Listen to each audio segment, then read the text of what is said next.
Assalamualaikum warahmatullahi wabarakatuh.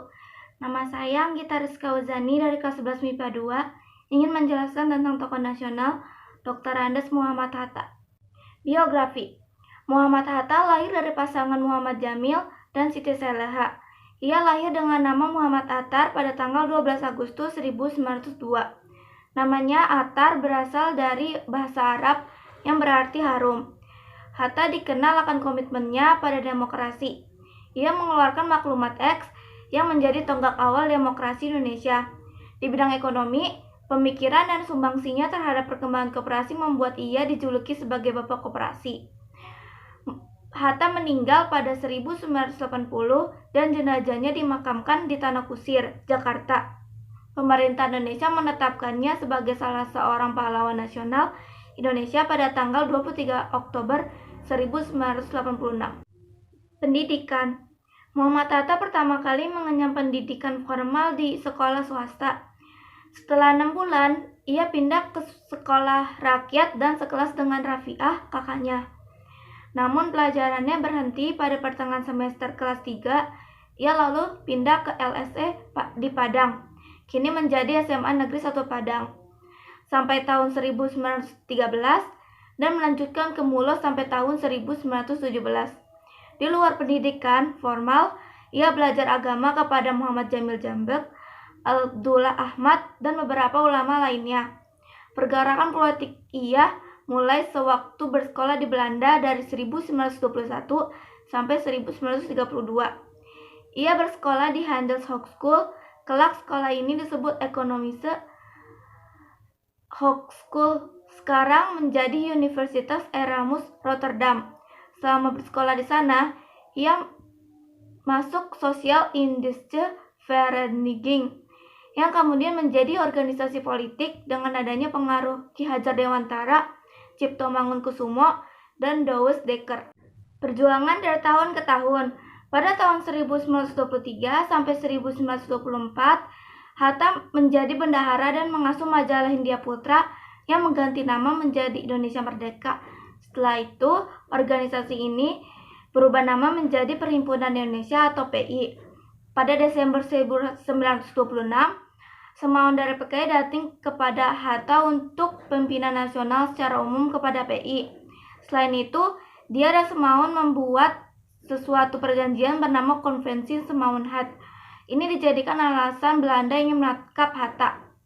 Pada tahun 1927, ia mengikuti sidang Liga Menentang Imperialisme, Penindasan Kolonial, dan untuk Kemerdekaan Nasional di Frankfurt.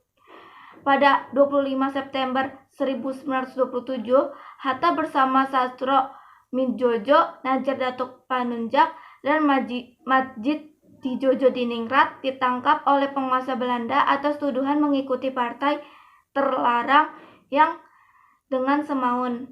Pada tahun 1931, Muhammad Hatta mundur dari kedudukannya sebagai ketua karena hendak mengikuti ujian sarjana, sehingga ia berhenti dari PI. Namun demikian, ia akan tetap membantu PI.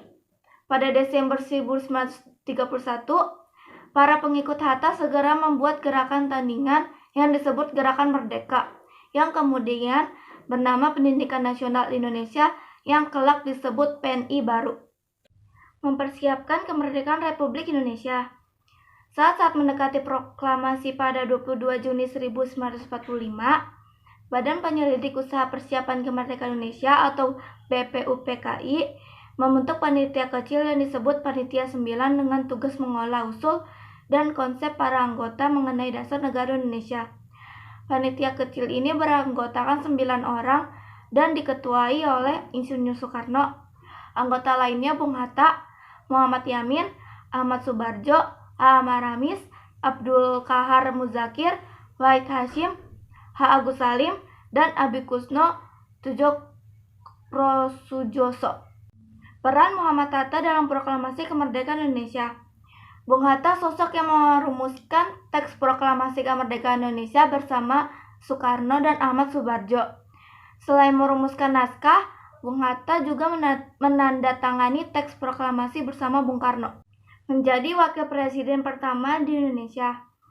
Pada 17 Agustus 1945, hari yang sangat ditunggu-tunggu oleh seluruh rakyat Indonesia. Dia bersama Soekarno resmi memproklamasikan kemerdekaan di Jalan Pegasaan Timur 56 Jakarta pukul 10. Dan keesokan harinya, pada tanggal 18 Agustus 1945, dia resmi dipilih sebagai Wakil Presiden Republik Indonesia yang pertama mendampingi Presiden Soekarno.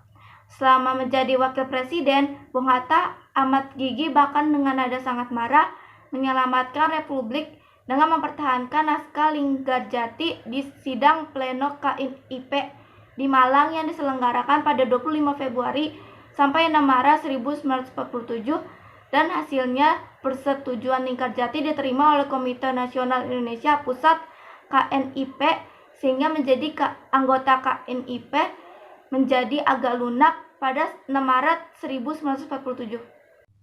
Pensiun. Setelah mundur dari jabatannya sebagai Wakil Presiden RI, pada 1 Desember 1956, dia dan keluarganya berpindah rumah dari Jalan Medan Merdeka Selatan 13 ke Jalan Diponegoro 57. Bung Hatta tak pernah menyesal atas keputusannya yang telah ia buat. Kegiatan sehari-hari Bung Hatta setelah pensiun adalah menambah dari penghasilan menulis buku dan mengajar. Gelar pahlawan. Setelah wafat, pemerintahan memberi gelar pahlawan proklamator kepada Bung Hatta pada 23 Oktober 1986 bersama dengan mendiang Bung Karno pada 7 November 2012. Bung Hatta secara resmi bersama dengan Bung Karno ditetapkan oleh Presiden Susilo Bambang Yudhoyono sebagai pahlawan nasional. Sekian dari saya. Wassalamualaikum warahmatullahi wabarakatuh. Terima kasih.